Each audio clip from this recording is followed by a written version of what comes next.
কেন বাচ্চা ধনীরা? কিরে সুমন সময় মতো এসে যাবে। এই তো গাঞ্জা আর হাসির রোল মাথা ঘুরায় আউট অফ কন্ট্রোল। আচ্ছা তুমি কে মূর্খ?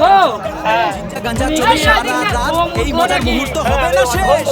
তোমার কি অসুখ? না অসুখ নাই বাবা, কি হয়েছে? আমার কোনো ছেলে সন্তান হয় না। কেন? আমি আজ 28 বছর ধরে বিয়ে করেছি। 28 বছর ধরে বিয়ে করছো? সবাই বলে এই কারণেই আমি বাবার দরবারে এলাম। আচ্ছা। আপনার চরণের ধুলি নিয়ে যদি আমি পুত্র সন্তানের বাবা হতে পারি, হিল বাবা।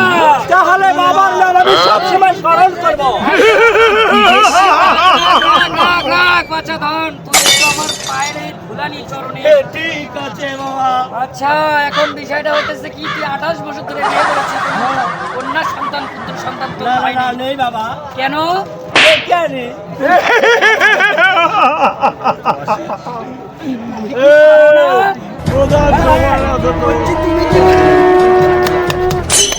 তুমি কি পারো না? আরে বাবা, আমি সব কামতি পারি। তাহলে তো হওয়ার কথা এমন নেই। তুমি একটু আমার চরণ পায়ের ধুলানি, হ্যাঁ তাহলে আমি বাবা, হ্যাঁ, হ্যাঁ, ওই খালি চোখি নয় কাম হয় না। আরে আচ্ছা, তুই আমার চরণে একটু ধুলানি। আর বিষয়টা হইতেছে কি, তুই অবশ্যই পুত্র সন্তান এবং কন্যা সন্তানের বাবা হবে হবে হবে, আমি বলে দিলি হবে নাকি? দেখো বিষয় হইতেছে, তুই যে বাবার কাছে আসছু, আমি কোনো বাবা টাবা না, আমি একটা ভণ্ড। শেষবার আমি ভন্ডুর বাড়ি যাচ্ছি। শেষবার আমি ভন্ডুর বাড়িতে এলাম। আমি কোনো বাবা বাবা বলতে কোনো জিনিস নেই। না। বাবা বলতে ভণ্ড।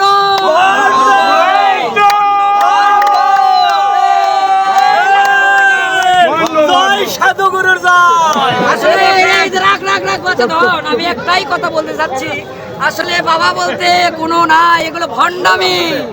আমি এটাই